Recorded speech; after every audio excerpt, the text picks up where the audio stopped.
Hello? Pizza delivery for, icy wiener? Oh, crud.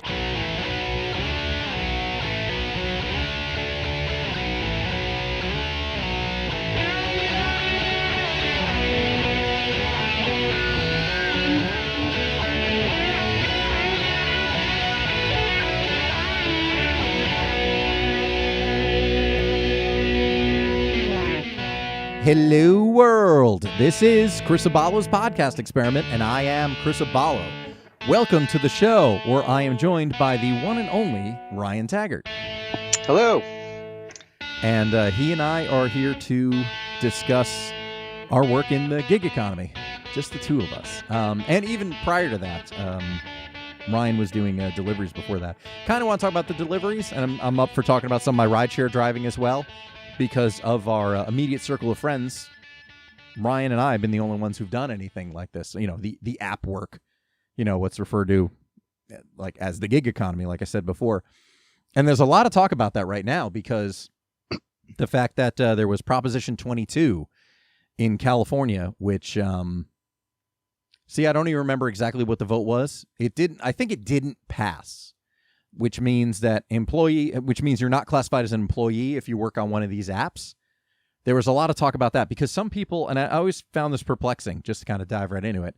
The idea that people want to be classified as employees by Uber and Lyft and, any of the, DoorDash and Postmates or Grubhub. And I really don't understand that because if you're an employee, as of now, as a freelancer or as an independent contractor, I personally like it. And right. I don't need to worry about the restrictions of being an employee because that means, yes, they'll offer you things like insurance and they will take taxes out. So you don't need to account for your taxes. So you don't need to do it yourself. Right. Yeah. But at the same time, that could be a slippery slope leading into not getting to decide your own hours at some point. Possibly, exactly. Or, there are any number of things that could go wrong with that. So, the beauty in it is that you can literally do it when you want and not do it when you don't want to. Totally. And why anyone would want to give that up is beyond my comprehension. Just to be an employee, like have yet another job, that's on the books in a different way where you're employed by somebody else. I don't get it. I like the self-employed life. It's been pretty good to me these last, let's say 5 years. This year notwithstanding. But overall, I've liked being able to set my own schedule. I can go out and work when I want. And hope it's busy enough. And you quit when you want to. There's exactly. So it's not like having another one breathing job down your neck. That's what a lot of people I talked to, particularly out in Los Angeles, what people liked about doing it was there were people who I would run into. Usually if I was getting a ride with like Uber and Lyft, and they were just doing it full time, like literally left their day jobs to do that because they said, I'd rather drive around all day than be stuck at a desk. It really was that simple for a lot of people. And I understand that. I would too, frankly, because, prior to getting into the into app work, being an independent contractor, I was working at a desk job and I was miserable. And frankly, I was much happier doing the driving, whether it was delivering food or driving people around the city or whatever.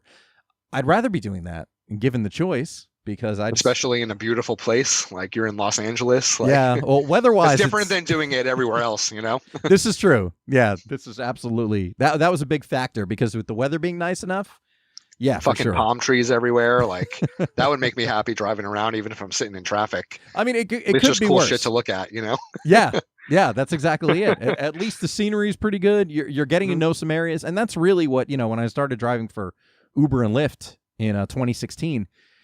That's really how I got to learn more about Los Angeles overall. Kind of get literally a bird's eye view of Los Angeles, like you would look at it on a map. And know where everything's know where the main arteries of road were and where they led. And that was more educational than the previous all in 5 years I'd been living there prior. I learned more about it from driving around in that first 4, 5, 6 months. Started actually it was right after your wedding in 2016. I started driving for Lyft that week after I came back from your wedding. And then Uber in June. After about 2 months of doing Lyft, I started doing Uber, and then I would flip-flop for a while. But anyway, I like the idea of being self-employed, and I think it's weird that I'm even seeing articles now, in light of the fact that this proposition, I believe, did not pass. I think I should have really researched this, but this is hardly a new show. Right. But I think the proposition was to designate independent contractors as employees of these app companies. Right. That was the purpose of the Is it proposed okay? legislation. Right. So it did not pass, and there are all these articles I'm seeing about how Silicon Valley or how the big tech companies got their way and persuaded people not to vote. To take on more employees or for the drivers as employees. And I'm thinking, I just thought it was better. I mean, my sister asked me about it, and I said I'd vote no because I was happier being an independent contractor. Otherwise, it's just another job. Right. I mean, even though for a while it was supplementing my day job, and then for a while, particularly at the end of my my time in California, it was the primary job because everything else had kind of dried up and there weren't opportunities I was finding, which led in a large part to me moving back to New Jersey. But I was much happier at least being able to kind of make my own schedule, which allowed me to do things like voiceover and allowed me to still, continue doing the podcast and everything else. Right. It was way easier for me in that sense to just be self-employed. Yeah. So you have a gig like that. Why would you want to open the door to someone telling you what to do? Because things like, they do your taxes, take out your taxes for you, or offer health insurance, that doesn't come with no strings.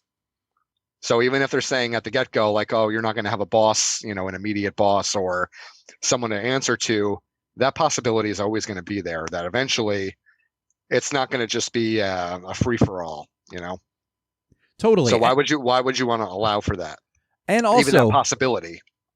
And also it changes the dynamic because if you're now an employee, well, you're going to be expecting to make similar to what you were making, which means prices go up. Which means who knows how many people are going to continue to use the services, which, I mean, everybody's become, particularly in a city like that where you were previously dependent on public transportation. I mean, it's such a driving city, Los Angeles, that you can't really walk anywhere. There aren't many walkabout areas except for kind of the touristy spots. But it's not like Manhattan where you could just take a subway in and you might want to catch a cab to save you the walk, but you can walk around. But you can otherwise walk wherever you want. Right? Exactly. Whereas California, well, at least Los Angeles, that isn't an option. Right. So because it's such a driving city, public transportation was kind of the way to get around, mostly the bus. So it becomes so part of, Uber and Lyft, it becomes such a part of people's daily life, and they're so much part of the culture out there and what people are used to that over there, it wouldn't really make much of a difference if the prices kept going up, and they have gone up in bits and pieces, even though it seems drivers aren't getting paid more, but that's a whole other Of course, a whole other issue. Yeah, why would they be getting paid more? Yeah, but apparently, people have complained about it, but they're too deep into it. They're too dependent on it to actually be able to say, "I'm not going to do this anymore. I'm going to get my own car or what have you, or go pick up my own food." Which let's talk about the delivery part of it first, because sure, I just to give my my experience with it. So what happened to me was, I was working a studio job, and I had a permanent position, which wasn't really a permanent position because I got laid off in summer of 2014, was brought back for a different job at that studio as a temp, and then I was let go from that job in around March of 2015, which is funny because I was let go on a Monday, and I remember going to do Cape that night at Skid Row Studios, and I don't remember what episode number it was. But I did choose. I remember I opened the show with "Night Songs" by Cinderella, just because the opening line of working this job ain't paying the bills. Ain't paying the bills. Yeah, sick and tired rat race taking my thrills. Nighttime comes and I'm ready to rock it, and that's exactly what I was doing because it was 9 p.m. and time to do my show. So that was a very conscious choice, considering that that day I was let go. I was like, all right. Good song to kick off on. Well, yeah, it kind of made sense. So I was looking around for a job, and I reached out to some recruitment agencies and temp agencies and things like that. And finally had a meeting with one who thought my experience was great. And she said, okay, I can definitely do something with you. No problem. This was around May. I'd spent a couple of weeks, or let's say the month of April, looking around for stuff for myself, and then it didn't pan out. Now, while I was working this temp job, because it paid less than what I was getting at the permanent position, my temp job was only paying me $11 an hour. So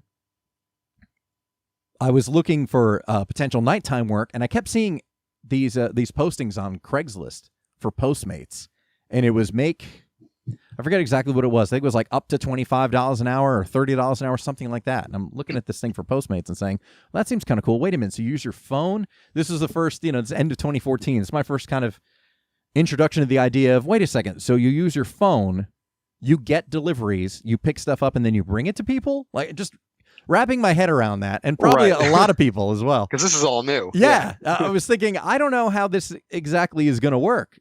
And I'm reading about it thinking, okay, I guess that makes sense, but what do you do? And then it was always on my radar, but I didn't actually end up doing it, even though, frankly, I could have used the money. But it was on my mind for a while. This is the first. I'd heard about Uber and Lyft, but my car was my car was 10 years old at that point and was still going. But I said, I don't want to drive people around in a car that's 10 years old. And frankly, it wouldn't have qualified for Uber and Lyft either. This was the Saturn? Yeah, this was the Saturn. I remember the Saturn. It was 4 doors, so in that regard, it would have qualified. But it was high mileage, and it was too old. I think at that point, your car had to be like within 7 years, so I guess it would have had to be like an 08 at the point when I was looking into these apps after getting laid off. So laid off in March, talked to this recruiter in May, and she was in touch with me. Nothing panned out, I should say, that she initially talked to me about. And so she calls me in June and says, I got good news. We have signed, the company she works for, which is Nationwide, signed a deal with one of the big media companies. And they're going to be doing the recruiting for them, for temps and for permanent hires and everything. But it doesn't kick in until September. So she said, if you can hang in there until September, I'm sure I can get you in. Said, awesome. Okay, sounds good. Now, since I was laid off, I was getting unemployment from the job I had, which, because I wasn't getting paid that much, the unemployment was almost as much as I was making, working 40 hours a week. But I would still rather work to earn my money. I don't want to just sit and, gather unemployment and, collect that and just mill about. Right. There's only so much TV I can watch. Directionless, yeah. Exactly. It's good for the first month. Right. But I still look just for another job. Gather your thoughts and be like, okay, let me figure out what to do. And I'll collect for a month. Sure. Right. Well, that was it. I thought initially, all right. Get your bearings. Well, and I thought, too, I don't want to leave too much time between jobs, because if I get a job in another studio or another position at the studio, there's less for you to explain. Yeah. Exactly. So I don't like gaps. No, not at all, which is funny because now everybody's going to have a big 2020 gap on their resume when everybody goes looking for work again. So what were you doing for 6 months there, huh? Well, exactly. What was going on? And now everyone's going to have the same answer. Yeah. Oh, that's always a funny thing. I haven't explained gaps in your resume. But anyway, so since she said, you can wait till September, at this point it's June, and I'm thinking, okay, well, I got to do something for about 3 months. Let me check out this Postmates thing. Let me see what this is about. And I signed up for it, and then I got approved. They ran whatever background check they needed to. So 2 days later, I got an email saying, come to orientation. It was in downtown LA in some building. It will be just a 1-hour informative meeting just to take you through the app, basically how to work the app and get you going, get you an insulated bag, things like that. And so I went down there, went to this meeting, and this place was packed. There must have been 40 people in what was like a classroom-sized room on folding chairs, and some people even had to stand in the back because there was no room.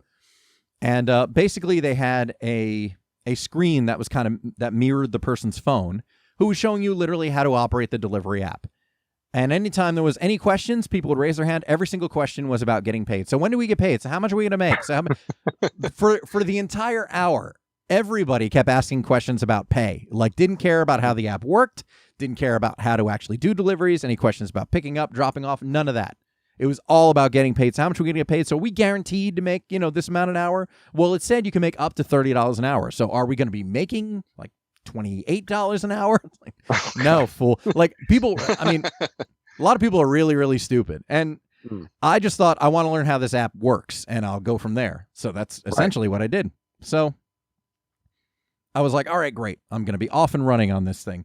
So I had an issue with my knee, which put me down for an extra week and a half. My knee just swelled up one day when I was out renting movies. I was like, my knee puffed up really ridiculously. So I ended up having to wait an extra week or two, thankfully with the help of the unemployment I got. But renting movies. What was this, 1997?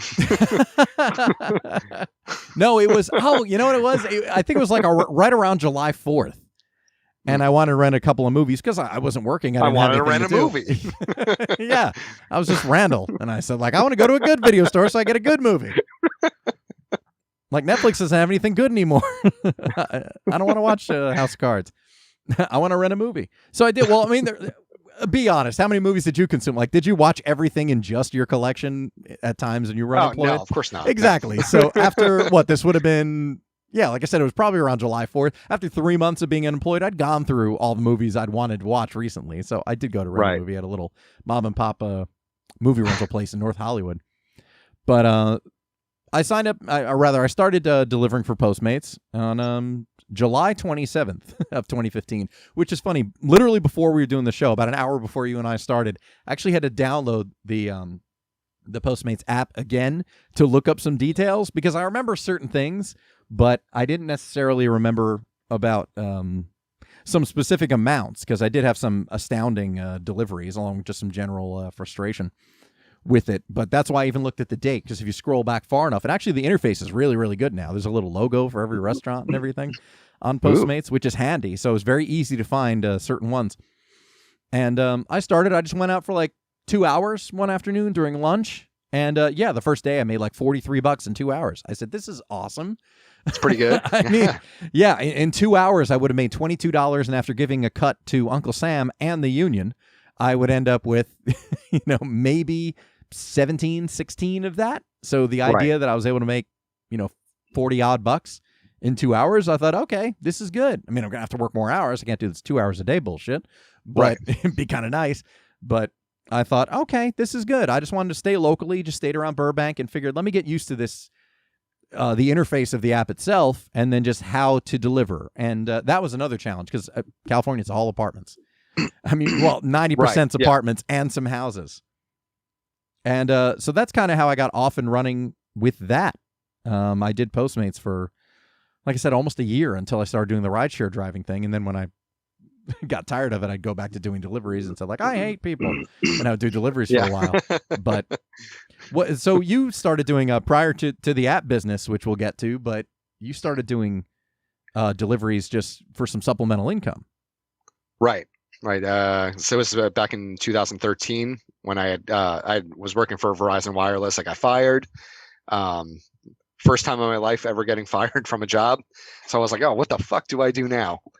Had a house and was looking to get married and all this kind of stuff. And I'm like, oh my God. Yeah. Now what? So I started working for while I was on unemployment for a few months, I started working for an independent pizzeria, completely under the table, which was awesome. I won't name them because, because it was under the table. Yeah. So I was making an hourly wage in cash that I got to walk out with every night, and all of my tips, all in cash. And I was working 1 day a week, and I was making like $150 a day on average. Awesome. So I was pulling in like $600 a month under the table, which was great. Which is huge. Yeah. That's a huge chunk of money. Right. So I did that for years, and then eventually I decided I didn't want to do it anymore because I wanted, my weekends back. I would work all day on Sunday, so I was giving up half of my weekend, and then it got to the point where I didn't really need the money as much, so I quit. And then eventually I needed the money again, and I started working at Pizza Hut. Did that for about a year and a half, delivering pizzas to people around town.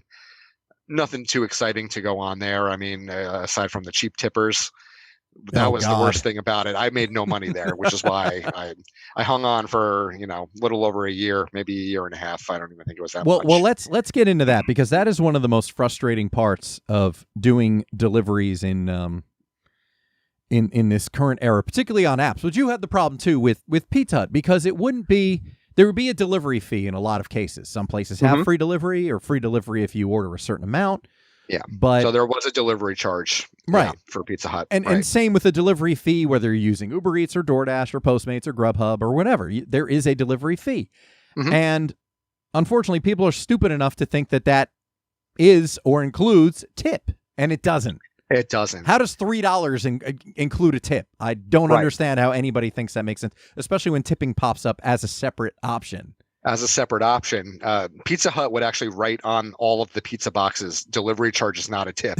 Like in big bold letters, it would be on every pizza box to let people know, because I mean, it wasn't atrocious. The delivery charge was like $2.50. But here's the question. Do you really think $2.50 is a reasonable tip for every single order? Exactly. Is it maybe reasonable for one pizza? Maybe you could argue that. Is it a reasonable tip for $100 worth of food that I'm dragging to your house? Mm-hmm. Absolutely not. No, it's not. No chance. So as a flat charge, even if it was going to the driver, which it isn't, still not reasonable in most cases. Totally. Well, and that was the funny part. So stop being a cheapskate. Well, the idea that even if 100% of the delivery fee goes to the driver, which it's not, why would anybody think that, $3? Because a lot of places, there were deliveries, just to, gonna jump around a little bit, but eventually I started doing deliveries with Uber Eats, and McDonald's had a big deal with them where you could finally get delivery from McDonald's, and it was through Uber Eats, and it was free for a while. And because it was free, and that's why I hated picking up from anywhere like that, and I did do it for a while just because there'd be bonuses, like Uber would have quantity-based bonuses, like Monday to Thursday, if you hit X amount of trips, be it rides or deliveries, you get a flat amount of bonus, and there'd be a separate one for weekends, for Friday through Sunday. So I would do McDonald's orders, because if you did accept a McDonald's order, because it was so busy, this is out in California, it would be, you'd probably pick up 2. So I thought, awesome. Okay, so it's not going to pay a lot, but if I'm getting, an extra $100 for doing 40 deliveries in the next couple of days, well, that's like an extra $2.50 per order. So if I'm essentially getting an extra $5 on top of whatever it is I'm going to get from these deliveries, then it's worth it, because at least I'm going in the same, relative neighborhood. So this delivery will take me, hopefully maybe 40 minutes or something. So I thought, all right, that's manageable. But the problem is you're also not driving a distance with McDonald's. So you're not earning much money for the delivery. I think what the hell was it? It was really cheap. I think it was $2.62 was the minimum you would make from an Uber delivery, an Uber Eats delivery. And that's if it was like less than 2 miles, less than 3 miles, maybe. You were getting $2.62 for the delivery, which means you also probably, because it was McDonald's and people, ordering their filet of fish and not leaving the house, they're also not tipping because they're cheap bastards. Right. Mm-hmm. So I would get $2.62 for going to McDonald's, picking up someone's order, driving it, 10 minutes because LA traffic, park it, for trying to find parking at someone's apartment, and then have to page them from the call box outside, and then have them buzz me in, and then hit the button for the elevator, wait for the elevator, go up. Dude, I would have quit after an hour. I hated it so much. And to the point where what I started to do was, because just realistically, you can't find parking. Like, parking is a joke in LA. Like, traffic and parking tickets are just ways of life out there. That's how it is. And parking sucks for apartments. So what happened was, eventually, especially with like McDonald's orders, which again, I would only accept if it was necessary. Although you also had to keep your acceptance rate up. Level up. Yeah. Right. I had to keep that percentage at a certain level. So I did have to take them more often than I wanted to, but I'd say maybe I would do like 2 out of 3. So I would sometimes pass them up because I didn't, especially back at this time, you didn't know where the delivery was going. You were just accepting, how far away you were, distance and time wise from the pickup. It didn't tell you what direction you were going. It wasn't giving you a minimum guarantee for how much you were going to make.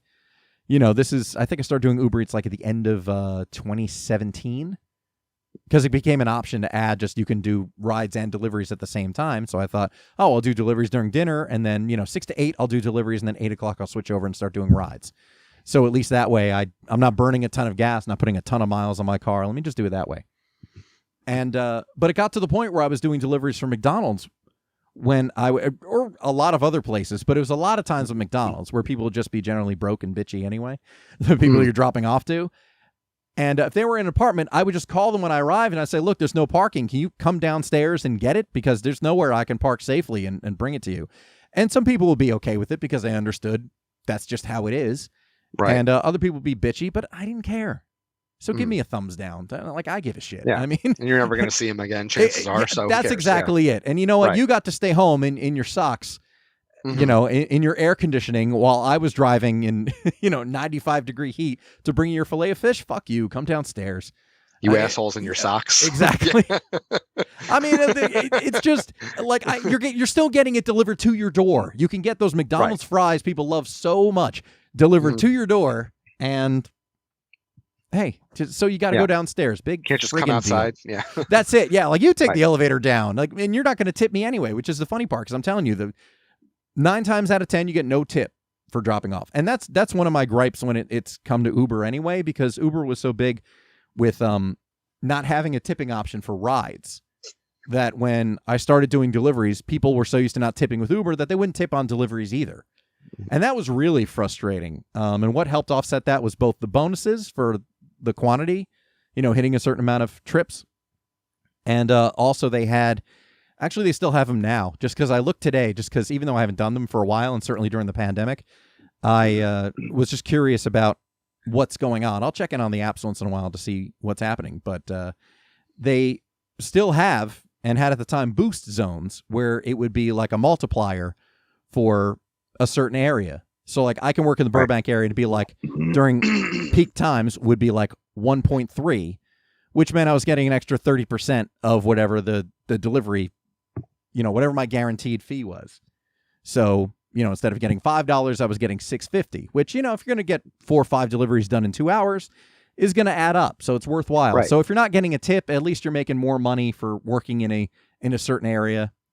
So it was worthwhile in that way. But man, it was really annoying that just tipping wasn't even a factor. Now, thankfully, they've built it into when you place an order, because we've ordered a lot of delivery the last couple of months. Thankfully, when you place the order, it would actually pop up for a tip. It'll ask you to add the tip into the total. Because when I started doing it, after the delivery was done, you wouldn't even get a rating in most cases, because after the delivery was complete, you can rate thumbs up or thumbs down and then add a tip.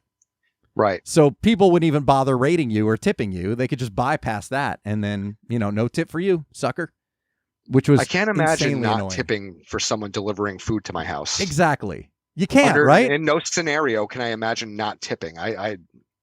I just don't understand the thought process there. I'm with you, and I get that everybody in LA is would I not tip someone, because it's even different than a server in a restaurant where maybe they had a really bad attitude or they were just awful. Like, I mean, even though I can't understand no tip, I can understand maybe a shitty tip. Right. In a case like that, if they're like really, the server's an asshole, or they just never came back to your table, or they were just bad. But this is not that. Like, someone's literally just dropping food off to your house. Exactly. They don't need to check on you again. They don't need to refill anything. Like, they're using their car, their gas, their time. You fucking tip them. Totally. Something. Why this is not a no-brainer is beyond me. Well, that was always the most frustrating part, especially when it came to people who would order. And those were some of the deliveries that got me the most frustrated, because when I'd pick up from like the Cheesecake Factory or a sushi place, I mean, geez, especially because sushi's everywhere in Los Angeles. I pick up from sushi restaurants, $100 order, and then drive it up to some house in the hills, which takes forever because it's slow and it's windy, and you're also parking on the street, then having to walk what feels like several blocks up to the actual door of the house, right? And then to drop it off and no tip. And I'm thinking, really, you spent $100 on sushi? Is $5 really going to kill you? Like, if I'm delivering your food, the $5 for this extra for one delivery is going to make a big difference for me. Right. Especially if I'm doing, two of these an hour. For you. You have a house in the hills. $5 is not making a difference. And if you're spending that much on dinner, exactly. Oh my God. That would piss me off so badly. Just the idea that people wouldn't tip at all on some of those situations. I mean, in this case, this is obviously pre-pandemic, so you're actually knocking on the door and waiting for someone to answer. So, did you have people who were just like, all right, bye, and then just leave? Yeah. Or were they able to add a tip onto the order when you were delivering pizza to them? Well, Pizza Hut, usually there would be, if they did a credit card, for the transaction, there would be a tip on there, so I would know it already. Oh, cool. Those were the best situations where I'd say, oh, great, they put $6 on here, like, awesome. Or however much it was, at least I knew I was getting a tip. But it was the ones where they were going to tip in cash, whether, they would say they would pay with a credit card and they would say cash. There were times where I wouldn't get a tip in cash, where they just didn't tip me. even though they wrote it on the credit, it was written on the credit card receipt when they were asked over the phone or what have you. So it's like, okay, they'll give me a few bucks, and then some people never would. But yeah, there were times where I legitimately got no tip at all. And then just like, all right, thanks, I know, bye. just like, it's like, you son of a bitch. Every profanity in the book as I'm walking away, Oh, there was I can't fathom it. I can't. There was one where it was I should say for a while. This was really funny. Postmates didn't have an official Facebook group. There was like an unofficial Los Angeles one that another Postmate started that I found out about and joined in. It was kind of like a word of mouth thing, or like basically it was independent from the company. Eventually the company shut it down, which was pretty shitty because I thought, why can't people? I mean, it was mostly like a complaint forum, so I can't completely knock them. But at the same time, it's, well, you guys don't have any official anything where you can communicate with somebody or have any kind of support. I mean, maybe they do now, but this is 5 years ago. And there were a lot of times when people would trade stories about funny shit that happened there. And there was one which cracked me up, and which a lot of people had a lot of things to say about. Somebody posted about, there was one of these high-rise buildings in downtown LA, which is like, retail and everything on the ground floor, and then all apartments above it. Or sometimes hotels, same thing. But anyway, this person showed up at the Starbucks in the ground floor of this building in downtown, and it was literally picking up one coffee and bringing it to an apartment upstairs in that building. Wow. How lazy do you need to be? Bitch couldn't even walk downstairs or take the elevator down. Exactly. To get the coffee. I mean, it was a dude, but yeah, the whole idea, like, I'm going to have somebody else bake off, and of course didn't tip, which is like, of course. Yeah, like, this person still had to drive to the place, right, to get you your coffee. It's not like they were there already and they just took the elevator upstairs, and you said, well, like that $3 they're gonna get for delivering it is fine. No, asshole, it's not. You need to tip them. You need to tip. I had that once with an Uber Eats delivery where I went and picked up at it was Firehouse Subs in North Hollywood. And the order was 3 cookies, which was like, which was $2. And so you pick up the order, and I don't remember if you tap the button or you swipe, whatever. Let's just say swipe for the sake of example. And so I swiped, and it was like, now deliver. And the pin didn't move. I said, where am I going? Where am I supposed to be? And then I'm walking around like back to my car and just looking and saying, wait a second. And then I'm looking at the delivery address, and it was the cross street. The Firehouse Subs, I believe, is on Lancashire. And whatever this cross street was the address. But because this is one of those buildings where there's an apartment above it, but on the ground floor all around, there's like restaurants and everything you can access from the street. All the main entrances and everything are from the street, and there's this residential apartment building above it. And yeah, the address was the cross street around the corner. And I looked at the street sign as I'm walking back to my car, which is parked at a meter, of course. And then I noticed the street sign. I'm like, wait a minute. And then I see it's the apartment entrance. And before I know it, I see this girl come out, and she was like, are you from Postmates? I'm sorry, are you from Uber? And I said, yeah. And she's like, oh, that's for me. And I'm like, this chick had 3 cookies delivered. Like, I mean, I thought that Starbucks thing was bad, but when it finally happened to me, I said, this is some bullshit. Yeah, I mean, she did tip me. I delivered one coffee from Starbucks once to this rich bitch in Rumson. Oh God. And yeah, it was literally just one coffee, and it was her in the house, and I had to drive like 15 minutes, but I made somewhere between $9 and $10 delivering one coffee to this woman. Well, see, that's the part where it's funny. You live in this mansion in like on the river in Rumson. You couldn't just make a coffee at home, right? Like, you must have me come out or and deliver it to you. But you're in like yoga pants. Make it worth your while, because you're paying like $5 for the coffee, and you're paying it. Who knows what the delivery fee is? I don't think Starbucks is one of those that's free. Let's just say $2 plus a tip. So you're paying. How much are you paying for this one coffee? Yeah, exactly. You're paying $10, $11 to have one coffee delivered. At least make it worth your while, and get something. Get a sandwich. Get a panini. Get a muffin. Something. I couldn't believe it. I mean, I made a lot of money delivering one coffee, but I well, was like, really? that's the thing. People have said that to me as far as like, well, the money you make, but they're like, you don't make that much doing deliveries. And I thought, well, if I can make, let's say 10 or 12 bucks in a half hour, and I do that twice an hour, 2 deliveries an hour, that's still pretty good. Yeah. And generally you're in the same neighborhood. So it's, in that sense, it's pretty sweet.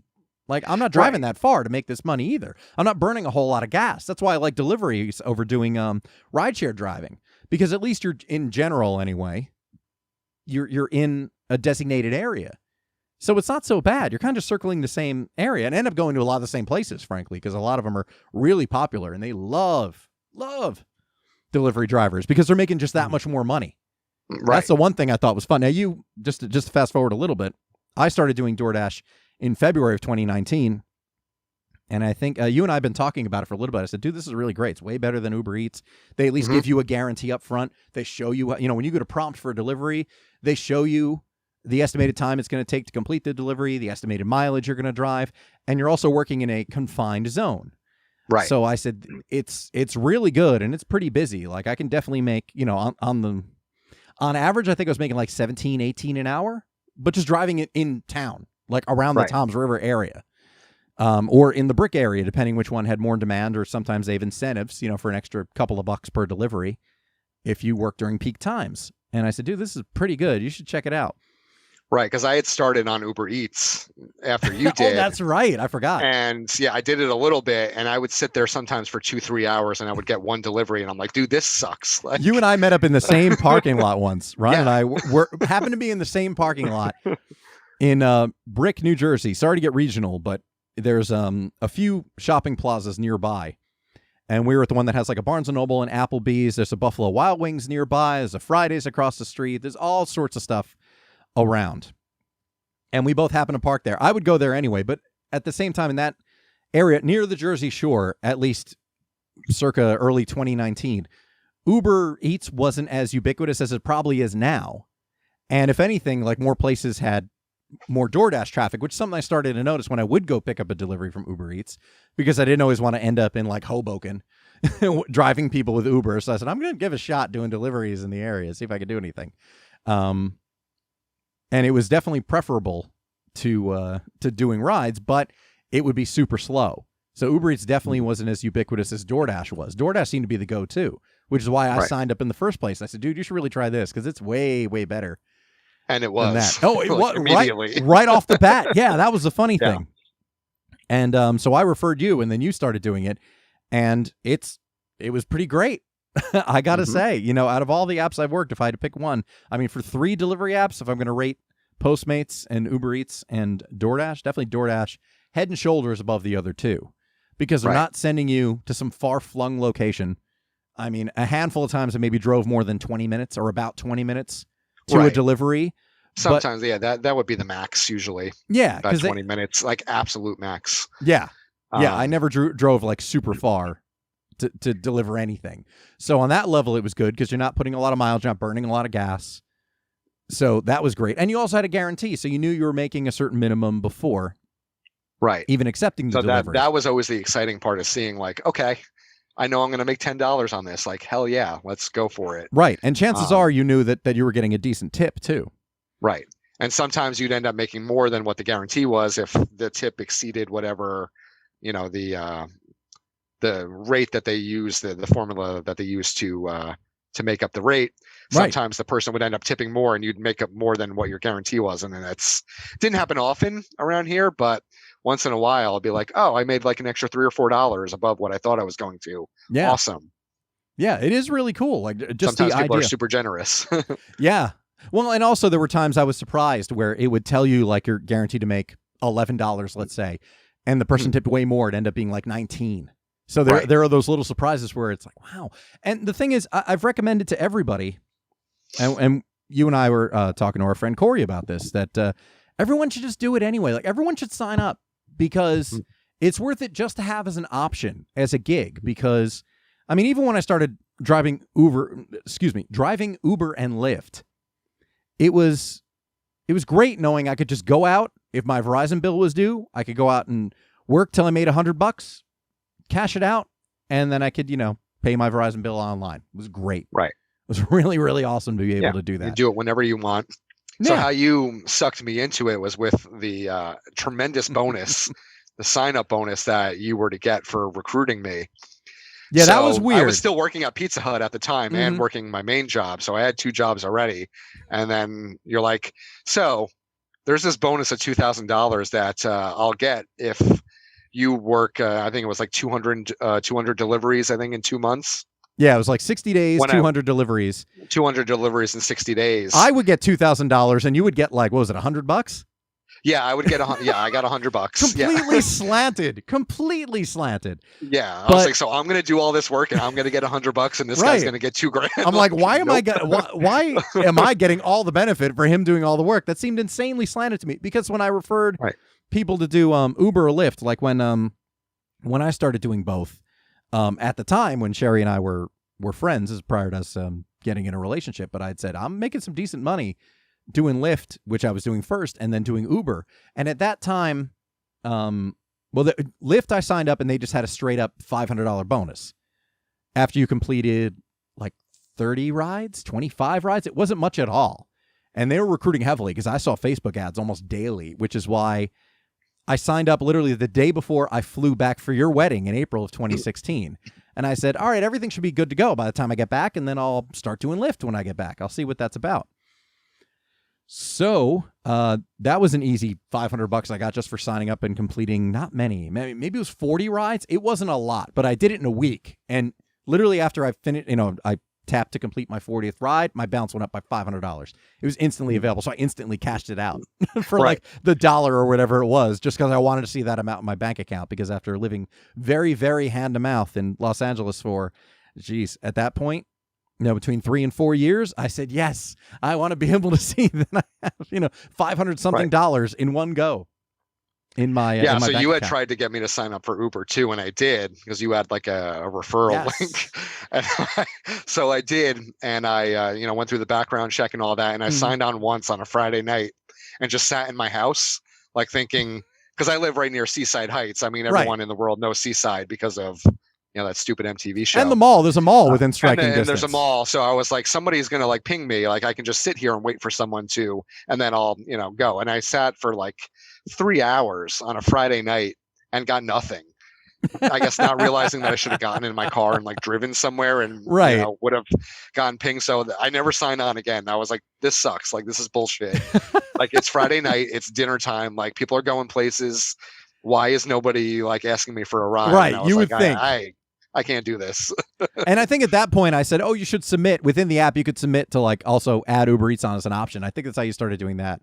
I said, well, you're better off. You're going to get something because you're also in proximity to a bunch of restaurants.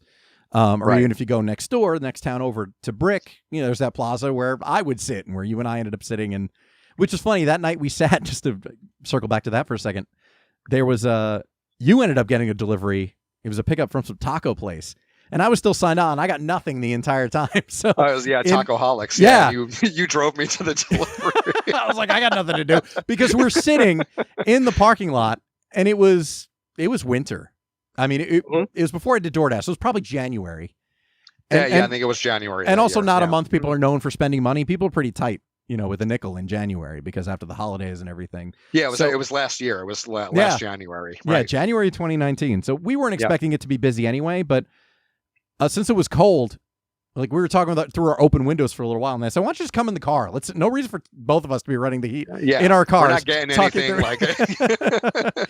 So you got in the car, and then when you finally got a ping, I was like, "Well, we're going." So I drove you because we were just hanging out at that point. So, and I got like no deliveries that night. I think in about 2 hours, we hung out for about 2 hours, and you had the one, and I had none.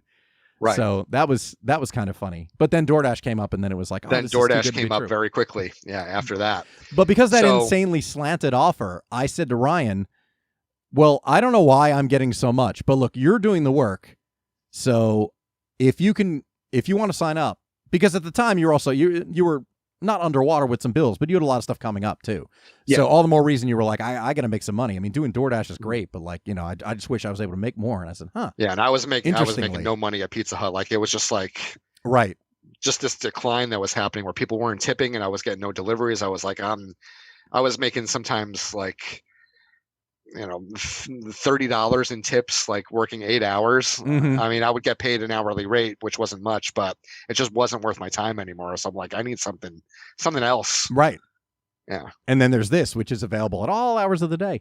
So Right. you can also work as long or as little as you want. If it's not really happening one day, at least you can go home. Whereas if you're signing Right. for an 8-hour shift at Pizza Hut, you're Yeah, more I'm than stuck likely there, stuck. and half of my Yeah. weekend is shot, and I'm like, fuck this. This sucks. Yeah. Um, So I said, yeah, we should just split this bonus. I said, if you get these 60 rides in, I was like, you're going to get $100 anyway, but like, I'll give you half of the $2,000. And I said, I realize you're doing all the work, but half of 2,000 is better than 100% of nothing. So, right. And at the same time, I was like, look, I didn't get anything for signing up anyway. So this is almost like my bonus in a way. But I said, this amount of money is too good to pass up. So it took a while, but God damn it, he did it. I did was it able to on the get it last done. day. I Yeah. completed it. You had like 10 So or there 12 were to times go. like throughout the 2 months where I was like, I don't think this is going to happen, man. Like, I'm not getting the deliveries, and I can't just be out all the time doing this because I have 2 jobs already and a kid. Yeah. Like, I'm sorry to disappoint you, but It was touch and go for a while. yeah. And then I remember it was April 27th. It was the last day for me to qualify for the bonus. And that was the night that we all went to see Avengers Endgame. And I was working up it was that night. Mm-hmm. And I was sitting there in Red Bank, New Jersey. Mm-hmm. Like, I had been working all day and I was just getting nothing. There was that lull between lunch and dinner where people just aren't ordering food. And I was sitting there for like 2 hours getting nothing, like on the verge of tears, because I needed, I don't know, a few more deliveries, but I also needed to make this movie on time, like that we were waiting for so long. For like, a year at that point. Yeah. Yeah.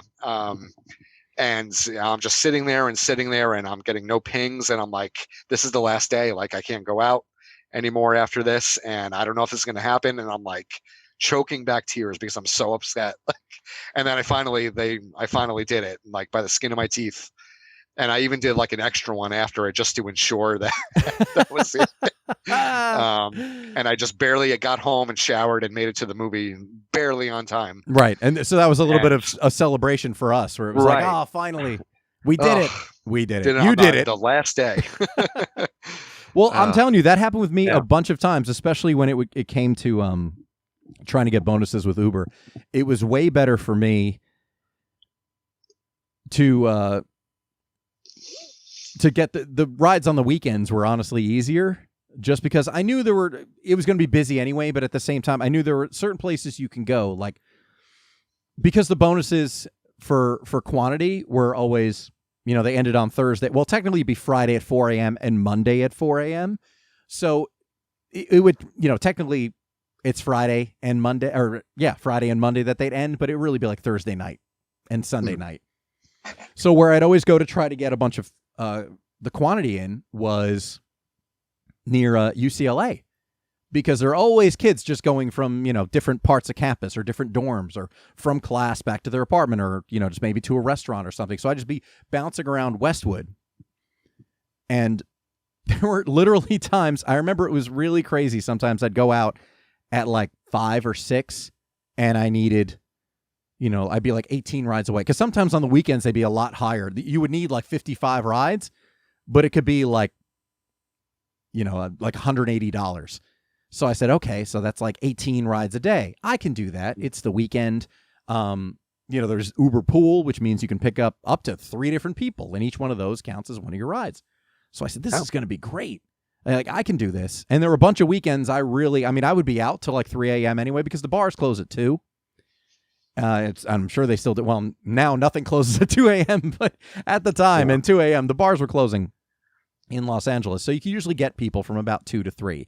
So there were nights I'd be in, like Redondo Beach or something until 3 a.m. just driving people around trying to get those rides so that I didn't have a whole lot to do on Sunday. But there were some Sundays, I remember one in particular, I had started out, I needed like 18 rides to get the bonus. And it's one of those things where you think like, I'm so close, like, and I need this $180, especially if it was near the end of the month or the very beginning, where it was just going to go straight toward rent or the car payment, because rent's obviously around the 1st. My car payment was always on the 4th. So so that's a double big hit whammy right at the beginning of the month. Exactly. And I said, oh man, I really need this money. I really need this money. So I would push it and work like a lot of hours to try to get it done. And there was one in particular, I remember where I really need the money. I was really pushing it, and I needed. It was 11 p.m. on Sunday. Now that means I have 5 hours left until to get these rides in. I still had 14 rides to do, and God damn it, I got it done. I was out till 4 a.m., but I got them done.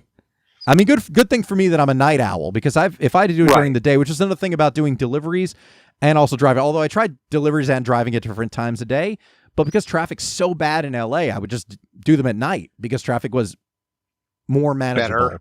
Yeah, I mean, better is a relative term. It's, A relative term, right? Traffic is fucked out there in general, so it's difficult to gauge, but it would be less egregious at night, and particularly late night, and especially if you're driving distance, because you're making more money per mile.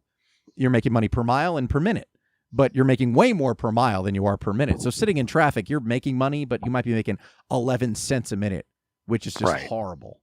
Yeah, so, that's but you're going to notice. I get that feeling. There were a lot of nights where it was, particularly, technically early Monday morning or, early Friday morning, but, when it was 2 a.m. and I'm thinking like, I got to get three more rides. Oh my God, let me pick up 3 more people and not have to drive them to like Long Beach, let them be short rides.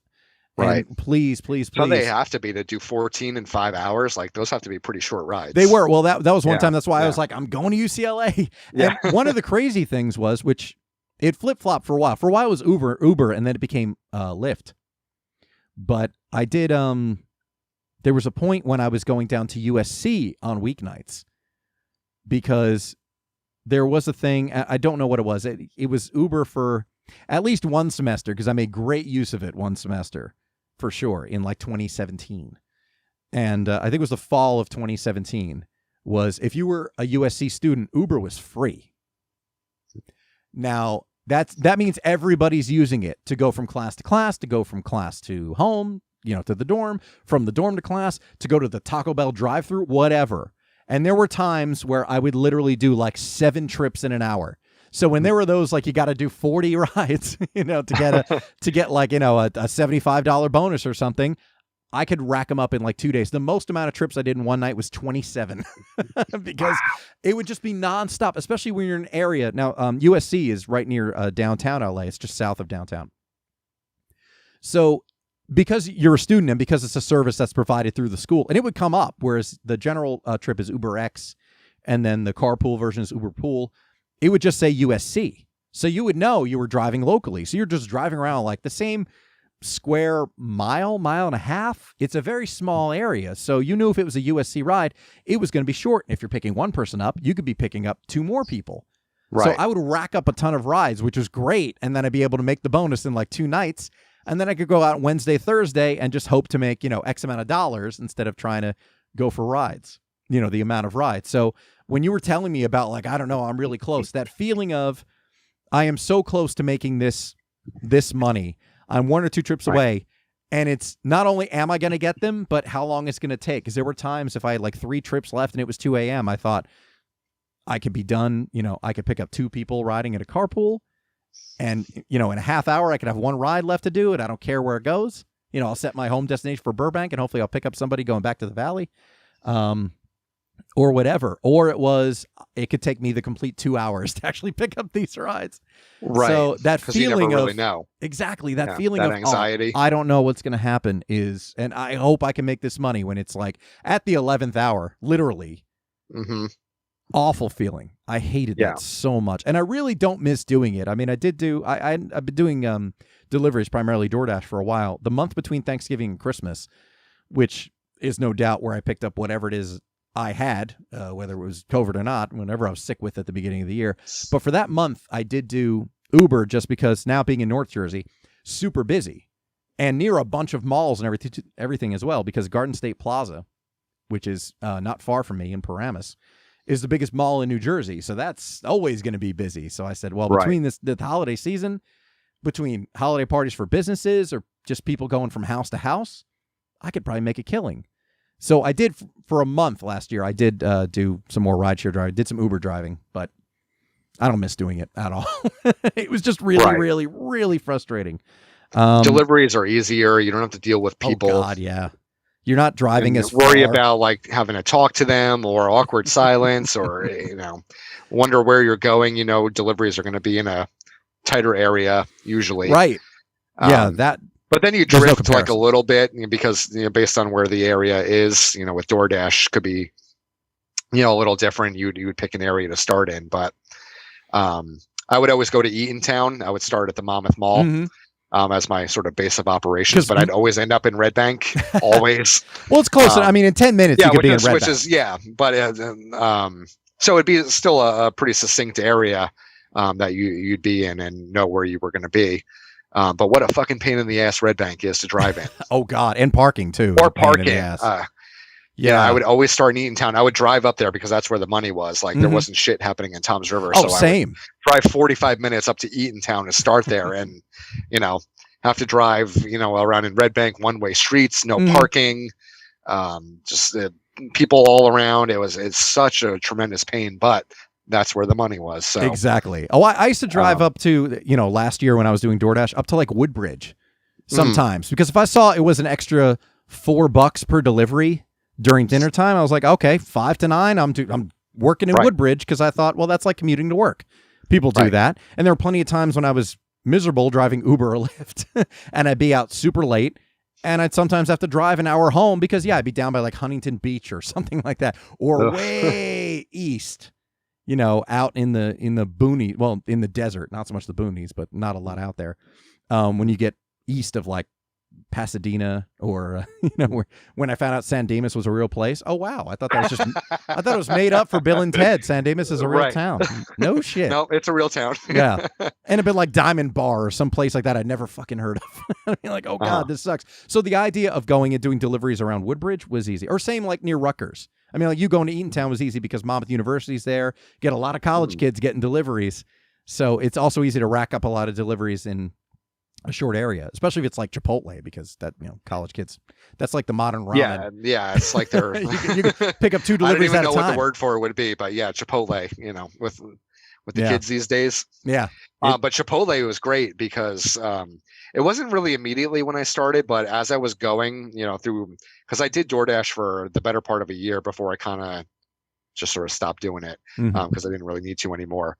But eventually I would get those orders where there would be 2 at the same time from the same store. And that it would happen so frequently with Chipotle where I would pick up 2 orders at the same time from the same store. Oh, definitely. And they would be relatively close by, and it was awesome. Because DoorDash would allow you to do this thing where you could, not even in situations like that where it's 2 from literally the same store, but there'd be another order close by to the one that you were picking up, and it was on your route to drop off the original one. And I Right. wouldn't do it at first. I was like, no, I'm going to get too frazzled. I'm just going to pick up this order that I'm getting, and I'm going to be done. But eventually I realized how easy it was to do that.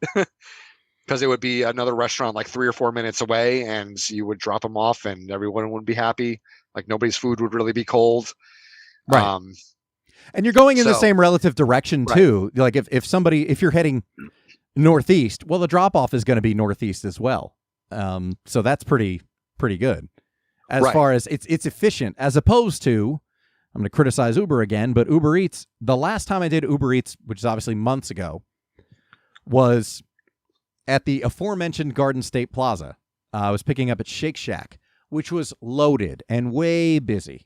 And the food wasn't ready for a half hour until after it was expected to be. So I'm standing around with my dick in my hand for a half hour anyway. And then I'm picking up these 2 orders, which is the reason I stuck with it.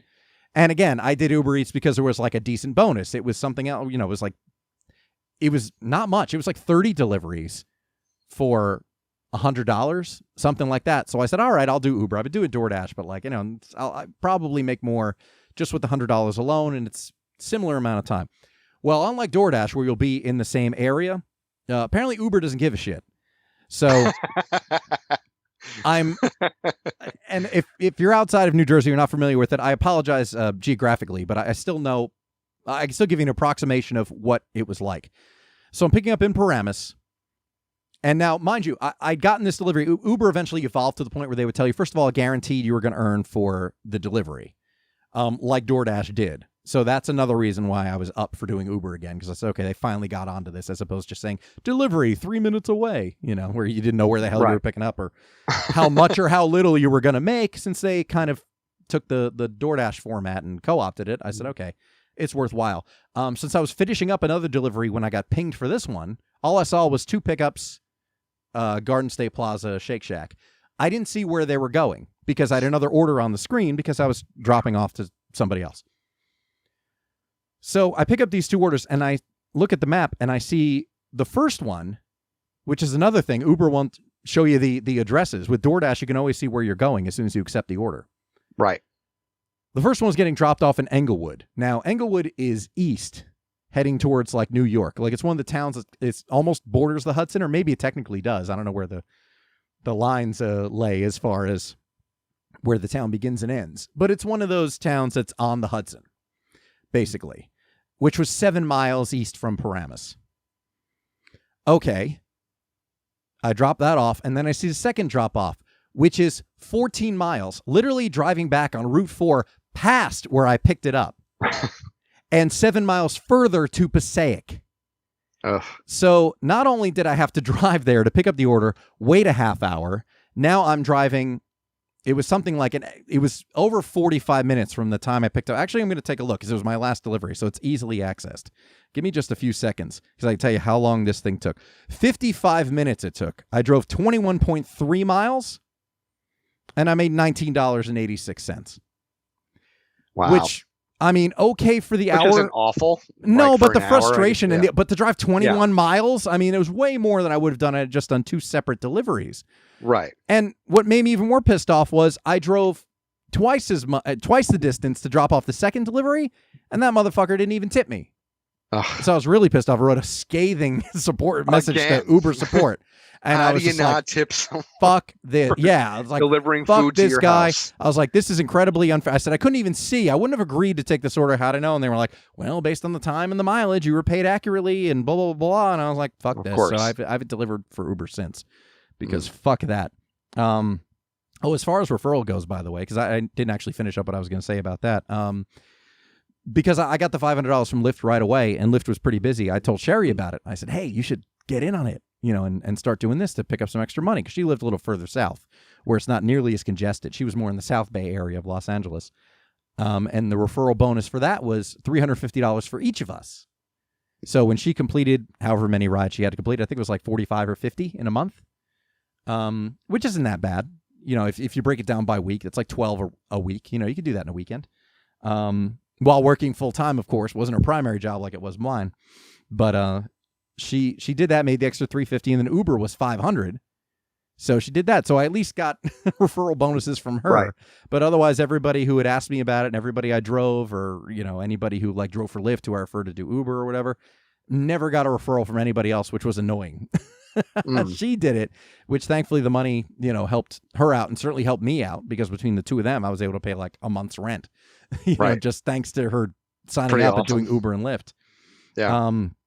But as far as delivery goes, do you have any remarkable ones? Any that have some kind of story? Really good, really bad, surprising? I'm sure you had plenty of times you delivered pizza, and I delivered a lot of fast food to people where they open the door and it's like puff of weed smoke right in your face. Yeah. I'm sure you have Especially, that. in Tom's River, for whatever reason, a lot of weed smoke when they would open the door. Oh yeah. And it doubt. would hit me right away. So things like that would happen all the time. Like it's unmistakable, obviously, like they're high as fuck. Yeah. And of course you're going to want pizza, right? One of many things. Yeah. Some kind so of that's junk one food. of many things. I remember I was delivering for Pizza Hut, and it was a really stormy day, super windy, and I was delivering to this house on the water. And as I was taking the box out of the the warmer bag, the wind had blown the top of the box open, and Oh my everything had God. fallen right at the guy's doorstep. Oh. Like pieces were like flipped over and shit. And it was such a mess. I had sauce like on my pants and on my jacket. So gross. So that was a fun story. That was super embarrassing. Most of the pizza was saved, and he wasn't like really mad about it, luckily. But that was a funny one that I remembered. I mean, not too much else as far as like really memorable stuff. You know, the odd people who don't tip, you know, obviously stick in my memory. I remember I was delivering for the pizzeria I started at, and I drove around in Point Pleasant for like an hour trying to find where this delivery was, Mm-hmm. and it ended up being at the high school football game. And I was calling this person, Oh my calling God. them, trying to find them, and someone else was answering the phone. And I finally found them, and it was like these two, literally, they were kids. They were, I don't even think they were teenagers, they were kids. And I after driving around for almost an hour, I bring them the pizza like I'm like walking along the fields, and I'm just kind of standing there for a second because they didn't give me a tip. And I saw the kid, and he had $5 in one hand, the other hand was empty, and he just kind of looks up at me and looks down and looks at me again, and he's like, "Okay, thanks." Oh, Give me. So that was the one time what when a I was working for dick. that particular pizzeria where I didn't get a tip, and I was so fucking mad. So I got back to the pizzeria and told them, and they ended up giving me money out of the register because They they felt felt so so bad. bad. Oh, And I that was like, this sucked. fucking asshole didn't tip me. Like this stupid kid, and like he had the money right there in his hands. Like, why didn't he give it to me after all the trouble I went through? That fucking. I did that happened to me Yeah, once with Postmates. I delivered to a high school kid during like its lunch break. Now you're not supposed to deliver to, you know, and school grounds or anything like that because you can't walk into the school. You don't attend. So I guess there's a right. liability concern there. But yeah, there was one kid who ordered, and I did report to them afterwards because something went wrong with my delivery, and say like, well, I had the order in my hand. I didn't know it was a school till I got there, so I dropped it off. But just a heads up, like this account is being used by a high school kid. So that actually did happen to me once. There were a couple of funny ones that I had. This was literally because, like I said, I was going through the Postmates app to see exactly what I did. So it was. I started July 27th, and I was feeling around different areas of LA that would be good to deliver in, what was most profitable, what was, you know, the most likely to pick up, and delivery distance and everything. So I was trying different areas. So I ended up on the west side at some point on August 9th. So I'd been at this for about 2 weeks, and I get a prompt to pick up this order at the restaurant in the Beverly Hills Hotel. Ooh. Yeah, which was crazy. I just literally could not believe. I'm like, wait a minute, I'm going to pick up food at the Beverly Hills Hotel. So I pull up to the valet and I said, "Hi, I'm actually just here to pick up an order from the restaurant." And he was like, "Oh yeah, that's fine." He's like, "You can just go park over there and blah blah blah." Super cool, which is fine. Like valets and everybody, because they're working schmoes too. They're always super Right. cool at places like that. At hotels and at, you know, the high end apartments and whatever, because they're just they're working for a living wage like you, and they probably get more than their share of these, you know, stuck up hoity toity assholes. And Right. So I go in and I walk into the main desk is there up front where you check in, and I said, "Hi, you point me toward the restaurant, please?" And they pointed me toward there, and then I'm waiting for this order, and they was like, it's just going to be a couple more minutes. I said, okay, well, can I use the restroom? I don't even think I had to use the restroom. I just had to see what it was like, because I said, I'm not going to Beverly Hills Hotel Right. anytime soon. Let me see what this is about. And it was like fancy ass towels and everything. I took a picture actually inside the bathroom just because I couldn't believe how opulent it was. It was really mind blowing. And there was a really funny joke in, I don't think you've seen Easy Money with Rodney Dangerfield and Joe Pesci, have you?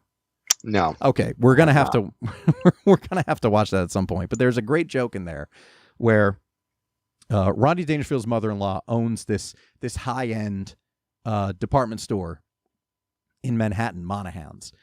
So he and Joe Pesci go in to check it out one day, and they're looking around at just how, you know, like this upscale. It's kind of like a Nordstrom's, like a Neiman Marcus type place, like this upscale department store. And Joe Pesci's character in the movie is a plumber. And so the premise, this is a lot of setup just for one joke, but it's a really good movie. If you haven't seen Easy Money, it's always on like Amazon Prime or HBO or something. Watch Easy Money with Rodney Dangerfield. But the premise is his mother-in-law dies, and in order to inherit her fortune, he needs to give up, you know, drugs, alcohol, philandering, lose weight, all this other stuff. And he's being monitored this whole time. And during the process, when he gets frustrated, Joe Pesci says, you know, this your problem is this thing ain't real to you. And he said, have you ever been to the store? He's like, no, I just dropped, Rose, his wife, off one time. He's like, well, let's go check it out. Anyway, they walk in the entrance and they see how fancy it is. And Joe Pesci looks over, being a plumber, says, hey, when you take over, you let me fix the bathrooms here. And then Rodney Dangerfield looks around at the people inside. He goes, they don't go to the bathroom here. and when I walked in to the bathroom, now all that, just to tell you this, when I walked in the bathroom at the Beverly Hills Hotel, it's bigger than the house I grew up in. And there's nobody in there but me. So I have a picture of this empty bathroom that's fancy as you can imagine. And I literally first of all, I sent a text to my sister saying, like, you're not going to fucking believe this. I'm picking up at the restaurant at the Beverly Hills Hotel. How weird. Like, whoever thought I'd set foot in this place, much less, right, for a purpose. And I sent her a picture of the bathroom after I was in there and literally sent her with the caption, they don't go to the bathroom here. She was like, that's a beautiful bathroom. I said, yeah, it really is. And there's nobody in it except for me. Really funny. Just like monogram towels literally stacked up by the sink and everything. I mean, I expected a little dude to be in there with, cologne and mints and stuff like that. Like it was a nightclub, but no, I was the only soul in this bathroom. It was really, really funny. And the woman ordered, I took a picture of the receipt just because I couldn't believe it. And I just went and looked it up before we started this. Like, just ordered a turkey burger, a hamburger, 2 eggs, side of fries, side of turkey bacon. Now, just for shits and gigs, how much do you think that costs? Including, she did throw on a tip. But let's say just food. Turkey burger, 2 eggs, side of turkey bacon, a hamburger, side of fries. $50. Higher. $75. Now, 64. And she tipped the staff as well. So it was $81 for this woman's lunch. And of course, it's going to some house in Beverly Hills. Must be nice. It's a super fancy house. And she, of course, answers the door in her robe and, handed it to her. And that was it. I mean, and she gave a reasonable tip. But the whole experience was just like, can you imagine ordering lunch from the restaurant in the Beverly Hills Hotel? Like, that's a world. I mean, look, I never thought I was going to live in California. I never thought I'd move out of my parents' house, much less eventually live in California, much less ever set foot in the Beverly Hills Hotel. So the whole concept was just, the experience, I should say, was ridiculous. It was just insane. I'd say so. There was another funny one where I delivered, this was on the west side of LA too. I don't remember what I delivered, and frankly, it doesn't really matter. But a woman answered the door. Now, this is a woman who was, I'm going to put her in 30s, maybe early 40s. I mean, look, there's a lot of plastic surgery out there. Of course. Right. Good-looking woman. I'd put her at about a 7. Okay. Okay. I'm listening. Must have been at home alone. It was in the afternoon, delivered whatever it was, answers the door in just her underwear, topless. And I'm sure there must have been some kind of stunned look on my face, as you would imagine. Because free titties, no, but just the fact that she would answer the door, like not throw anything on, especially knowing there's a delivery coming. It's not like I showed up, trying to sell her a water tower. Yeah, it wasn't a surprise. Like ask her if she's found Jesus. Like, she knew someone was going to be coming to the door, possibly a man. Yeah, he's right here. Yeah, exactly. Yeah. Opens the door, and I guess she must notice my leg. She's like, all right, well, little bonus for you. Takes it, or a little, was it a little extra for you? Like, just kind of shrugged it off, like was not inhibited at all. And I thought, wow, what a life. And took the food, and that was that. But I just thought, wow, really, really, really surprising. I never got to see tits delivering anything, so well, you're missing you out. definitely win. Well, it's funny too. People always ask me, aside from the boobs, like, have you ever, did you? Because I drove Uber again. That was the primary job near the end of my time in California. But they said, like, did you ever drive around celebrities? I haven't. A couple, actors and actresses you might not have heard of, but have you driven people? Have you delivered to people? Even when I was delivering. And the answer is yes. I once delivered sushi to Breckin Meyer, which was in some woman's name. So I didn't know it was him, but he answered the door, and I knew who he was. And it was just like, hi, it's your Postmates order. He was like, all right, thanks. And it was like, I have a good day. And that was it. And, average tip, like 15%, which is fine. I didn't expect he was going to lay all that basic cable Franklin and Bash money on me, but Right. at least he tipped. If he didn't tip, He's not an A-lister. Exactly. But I would have run to the internet immediately. Right. Breckin Hey, I Meyer's met Breckin he's a Meyer. fucking cheap bastard. And I You were picked up, awesome in the craft. actually, I would have called out probably Road Trip or something like that, where he was actually a main star as opposed to something like, hey, Clueless. But anyway. Boku delayed. One funny, which was the funniest, not really, it's funny in hindsight. It was just the most random incident. So I picked up, I used to work in the Valley because I lived in the Valley. I would usually, my delivery areas, I would start in the San Fernando Valley, which is, Burbank, North Hollywood, Sherman Oaks, Studio City, that kind of area. I would usually be working and doing deliveries in. So I had this one Postmates pickup from, because of proximity, since you're only going over the Hollywood Hills, you sometimes would deliver from the Valley into the hills, even on the Hollywood side of the hills.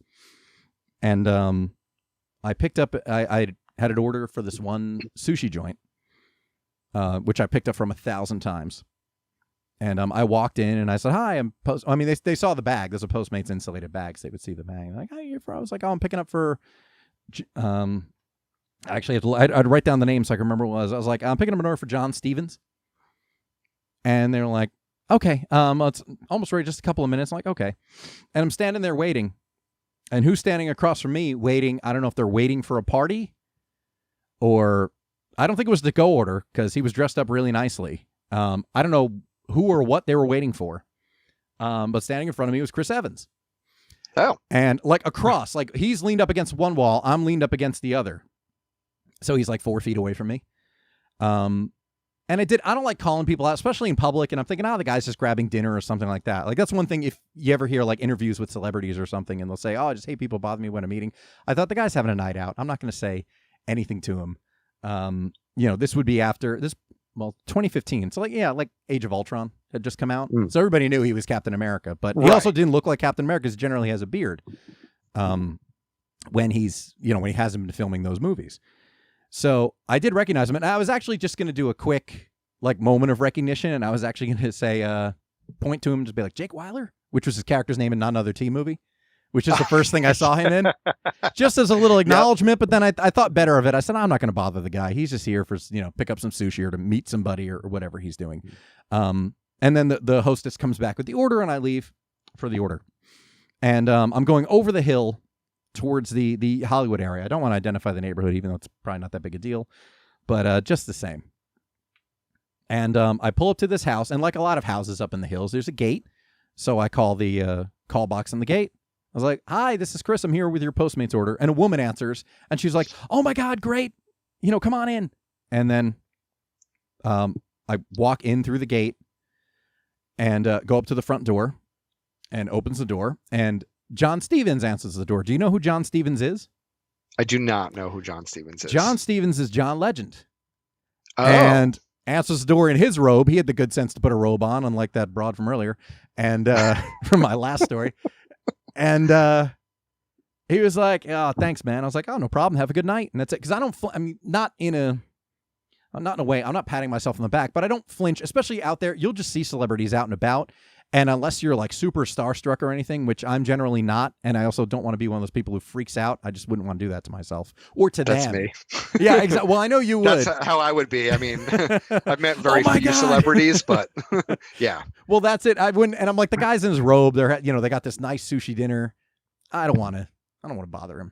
I don't want to jump in and be like, oh man. At the same time, I couldn't. Yeah, I guess it's different. If you anything. see this stuff all the time, where you just kind of see celebrities out and about all the time, it doesn't register as much. But if it's a once in a while thing, and it's someone who I genuinely like, I'm going to freak out. Sorry. Well, yeah, and I get it. Yeah. Out I don't there, care though, at the supermarket. This comes with the territory, asshole. You're famous. Expect it. Totally. Well, I mean, out there, it's so I'm common. not going to be in the bushes outside of your house, but right. Well, I thought it was an inevitability with delivering food to people because celebrities aren't going to go out and get their own food, especially if they're recognizable. It's recognizable as, say, John Legend. And obviously the voice on the call box is Chrissy Teigen, but I kind of expected that was something that was going to happen. In fact, there are a couple of times I delivered to porn stars I recognized as well, or nude models or whatever, which was so weird. It's very weird to, bring, some food to somebody and have them answer the door, and it's somebody you've jerked off to in the past. That's an interesting experience. It's like, oh, yeah, I know who you are. Even without acknowledging it. Like, obviously, I have a professional enough demeanor when I'm working that I don't, it doesn't crack. I mean, if you answer the door topless, then obviously that's going to, I'm going to have a slightly different reaction to that. But overall, I kind of am just generally, polite and kind of up, with everybody. So there wasn't any moment of just like, oh, it was so just you funny. Didn't tell them, like, if I had a nickel for every time I blew a load to you, I wouldn't have to be doing this. I didn't. I said thanks. She said thanks. Which was just more, okay. Yeah. It was afterwards. I just thought, who knew? Because it was just the first name and a last initial, and it could have been anybody. It was a common enough, name for a woman that I didn't really think anything. You don't assume it's anybody. But then when she answered the door, I was like, okay.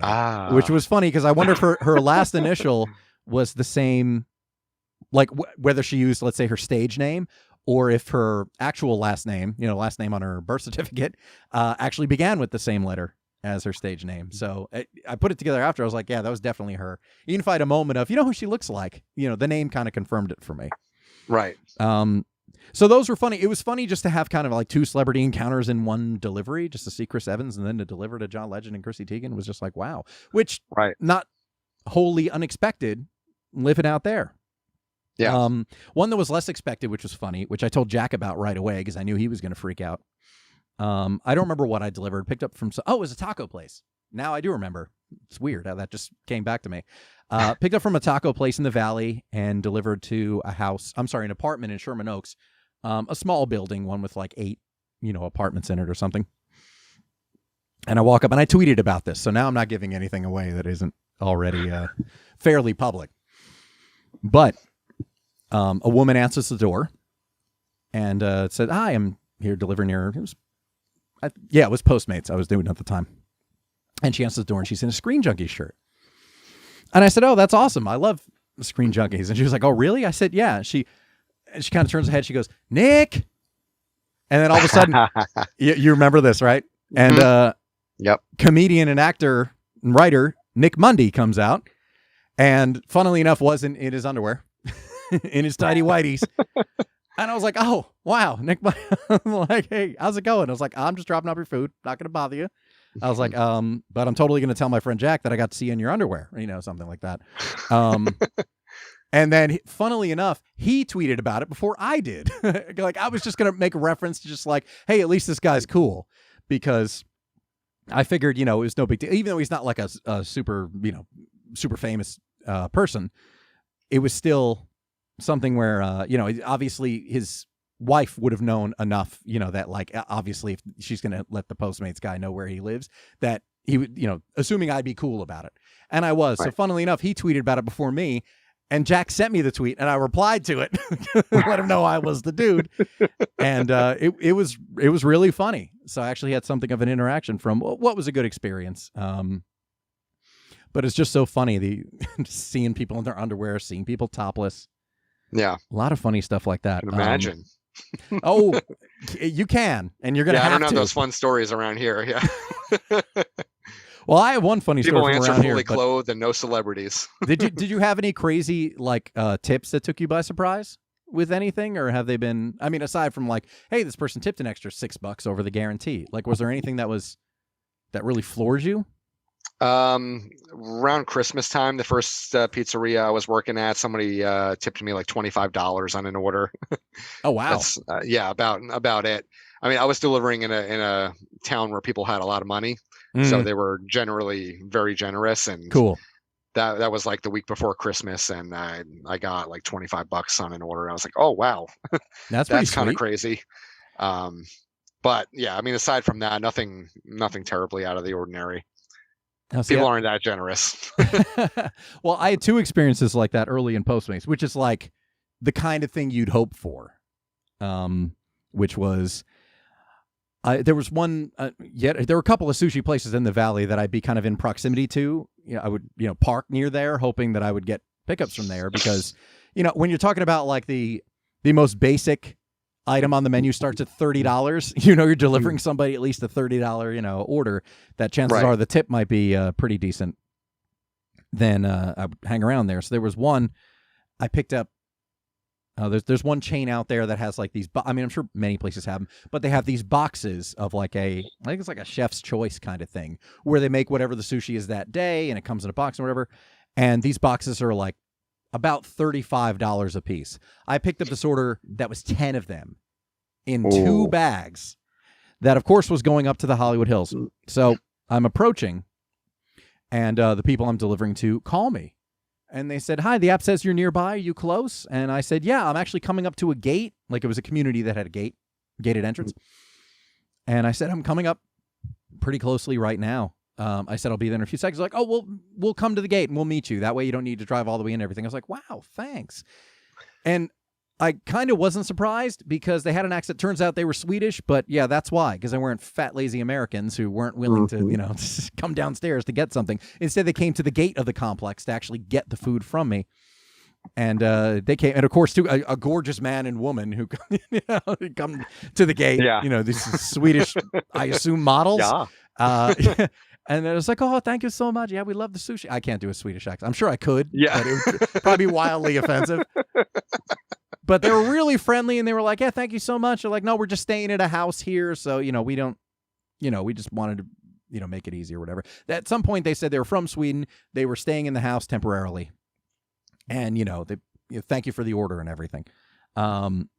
So I go back to my car, and the tips roll in after whenever they tip on the app or whenever the order is kind of completed. Usually pretty quickly after dropping off the order, the tip would show up on the Postmates app, and now, I was doing it in my head that, it was $350 in sushi because I got 10 of these $35 boxes. So that's a ton. They gave me at least a 20% tip because my tip was $75. Whoa. So, and with the delivery as well, like all in, I made $90 and change from that one delivery.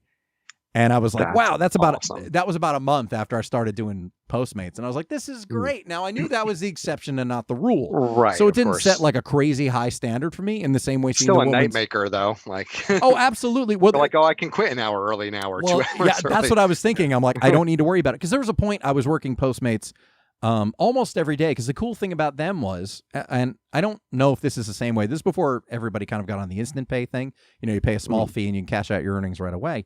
The deposit was 5 days after you worked.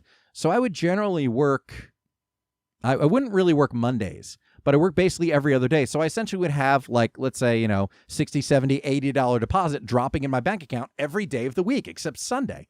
So that was pretty amazing. Or Monday, I would get a couple of deposits. That would be a bigger one. But I was working. And that's kind of cool to have just money constantly coming in instead of waiting a week or waiting 2 weeks to get paid. It made it so much easier. And then fast forward to when, I was able to work Uber and Lyft and cash out at the end of the night. And it was great because I thought, good, I don't need to, struggle. And, if I need to pay my Verizon bill, I can work until I've made the, $100 or whatever it was. And then now I know that bill is paid. Or if I need to pay my cable bill, same thing. And then rent, I hustle for the whole week and I try to make my whole rent, which there were a couple of those weeks where I put in, 40 plus hours and, where I just had to make my rent in a week. That happened a couple of times. Actually, that's one of the reasons I worked when you and Jack came out and visited me in 2016.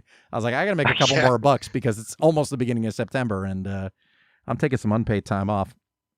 Which, funnily enough, I actually, in going through to find some of this information for doing the show with you, I actually went back and looked as I was scrolling, looking for something else in my Uber earnings. And almost 3 years ago, when Jack got married, I was originally supposed to come back the weekend before, or like the Friday before the wedding. Because his wedding was on a Friday, wasn't it?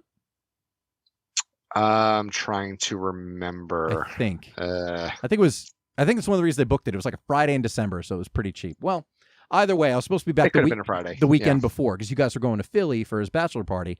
And what was it? Maybe that was 2018, 2017. 2017. Yeah. Wow. I know 3 years ago. Isn't that crazy? Jesus. I know. It's almost 2 years since I came back. At this point in so it was a Friday. It was the 8th. The wedding was a Friday. 8th. Okay. Yeah. So Friday. It was the Saturday before you guys were going to Philly, and it was like, I forget when. It was probably about a month before because I was getting everything together. Since Jack's wedding was on December 8th and Christmas was shortly after, it would have been pointless for me to fly back after Jack's wedding and do another flight back to Jersey closer to Right. Christmas, it would have been worthwhile just to stay. So I ended up staying for almost 6 weeks, into a little bit into January, and got there, I think the Tuesday before the wedding, like 3 days before. And I felt really bad because I wanted to be there for the bachelor party, and I was one of the groomsmen, and I thought, I should be there. But I said, look, I'm going to be home for a couple of weeks. If I could work another weekend and make some money, just driving Uber, I said, that's going to make this month I'm at home a lot easier. I said, I really can't give up the money that I'm going to need to go to the party as much as I like to be there, but I'll be there for the wedding. Absolutely. Blah, blah, blah. Well, having scrolled back now and looked at it, yeah, that weekend I didn't remember what it was, because at that point it was all about the trip and Christmas and everything was on my mind. But looking at it, that extra weekend I stayed in California before flying back to Jersey for his wedding, I made $800 that weekend. So that was totally the right move. I'm sure you guys had a great time at the bachelor party, but $800. Yeah. It's a lot of money. Yeah, it was way worth it. And it was one of those things where I'm like, this could make the difference between whether or not I'm an anxiety-ridden mess or I'm actually comfortable for the time that I'm home, since I'm going to be home for most of December and the beginning of January, Right. Especially because Sherry was also coming out for the first time, and I wanted, a couple of bucks for us to be able to do stuff while she was here. So that was definitely another part of it. The other crazy tip story I have, which was just weird. Not weird so much as random, which was November of 2015. Just after Thanksgiving was November 29th. Not that that means anything to anybody else.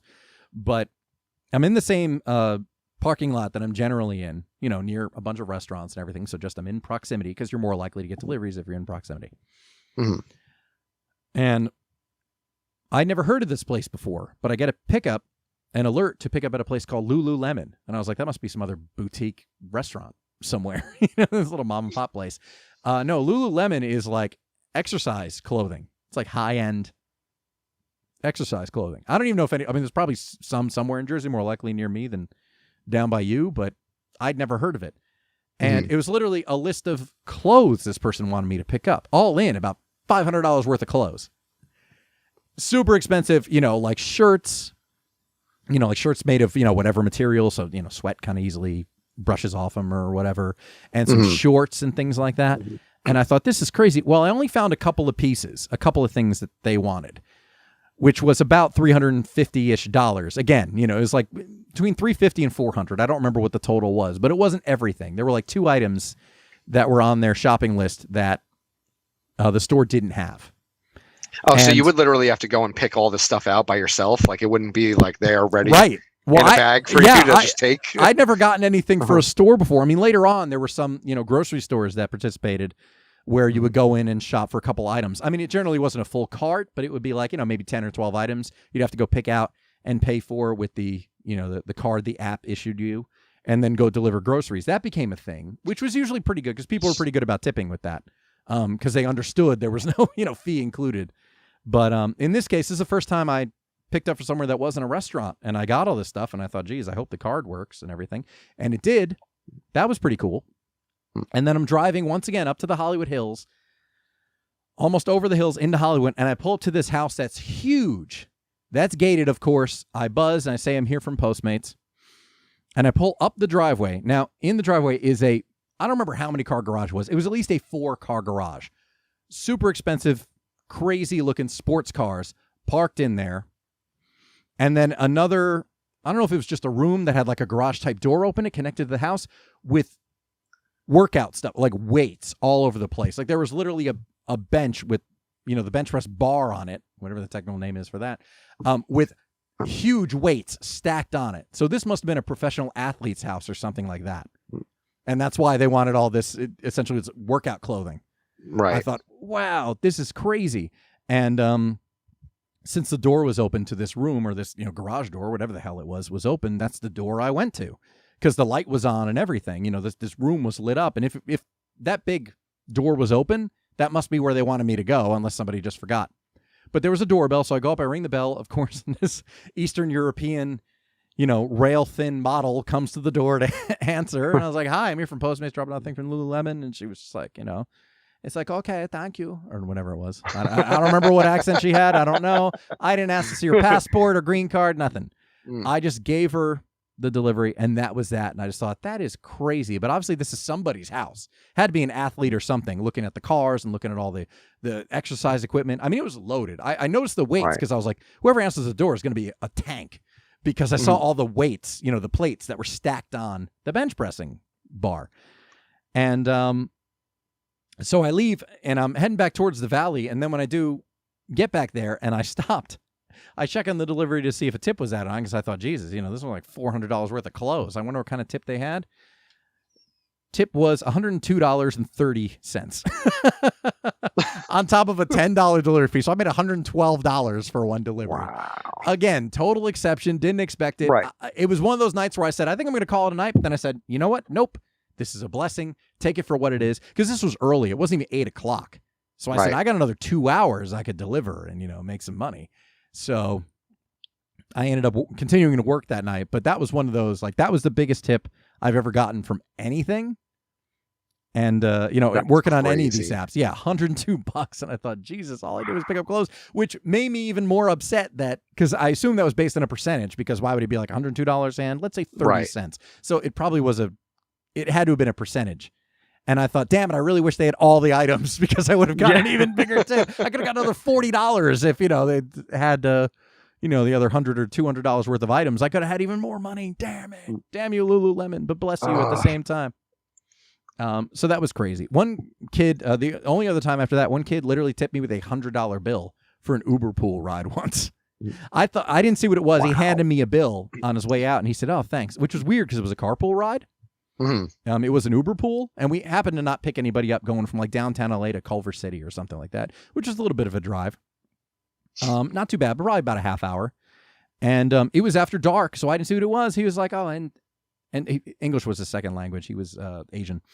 And but he says, he's like, "Oh, and tip," and then hands me a bill. And I was like, "Oh, thank you very much. Have a good night." Didn't look at the bill or anything. I just put it in the cup holder. And, then swiped, to end the ride. And he got out, and I pulled just up and around the block because I wanted to take the bill and put it in my wallet. And when I put the, cabin light on in the car, I look, and it was $100 bill. And I said, "Oh, shit. I'm going to hang on to this because I don't want to get it just in case." Call. He meant to give me a $5. That's exactly what I thought. He was going to give me a $5 something. He took a carpool ride. He got the cheapest ride possible. Right. So I didn't think he would have this money. I literally kept that $100 bill for a week. And when I didn't hear anything, I was like, great, gonna go cash it. Yeah. Snooze, you lose. Oh, you know what it was? It was right before. This was beginning of summer 2017, because it was right before I was about to drive back to Jersey. In June of 2017, I did a cross-country drive to visit Jersey for maybe 8 days. So I did a 4-day drive, stayed here for 8 or 9 days, and 4 days back. But it was right before that trip, and I thought, okay, well, this money is going to be coming with me. This will pay for a chunk of gas. This is 3 fill-ups. So yeah, that was pretty sweet. So there are those occasional moments, but they're rare. But once again, I still recommend everybody do it. Everybody should sign up for the apps. Just have it as an option. It's definitely worthwhile to have just as absolutely good to fall back on. Yeah. Or if you have a big purchase coming up and you just don't have the cash. Totally. Work a couple of days and you got it. That's it. Well, I was even saying that to Corey. I was like, work Friday and Saturday night. I was like, you can mop up $120, working 2 nights.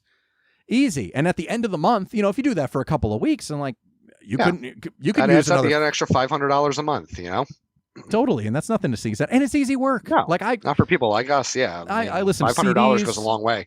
I'll just listen to CDs. I'll listen to podcasts. I'll listen to Howard. I'll listen to audiobooks. Whatever. There's enough to keep me entertained in the car that I don't mind just spending the time doing deliveries. And it's also active work. It's very rare you're sitting around for very long waiting on deliveries, especially now that everyone's so dependent. And I'm sure now, with the pandemic in the last few months, it's got to be busy all the time.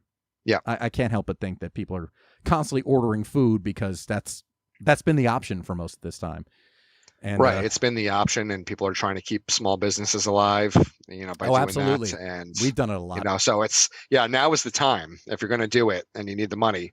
Yeah, now is the time to jump on it. Absolutely. In fact, if you're watching the video of this, I will put the referral links in the video description down below. If you want, I don't know if there's going to be a bonus or anything, but I'll still put my referral links for Uber and DoorDash, and I may still have one for Postmates, even though I haven't done it in years. But I'll put those down in the video description. If you're thinking about it, sign up because it's worthwhile, and maybe it'll kick something back to me, which will go towards the show, which will be nice because we got some more plans for Shared Universe Podcast Studio, which we'll be back in next week.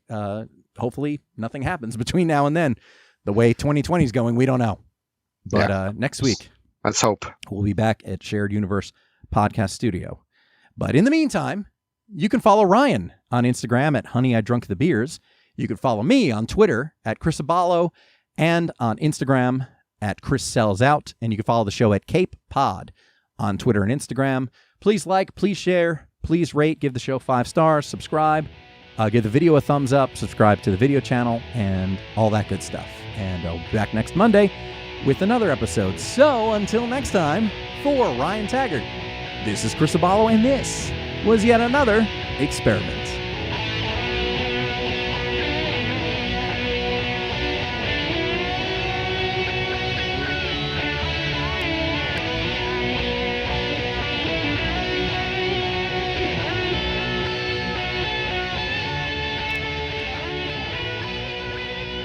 You'll be responsible for ensuring that the cargo reaches its destination.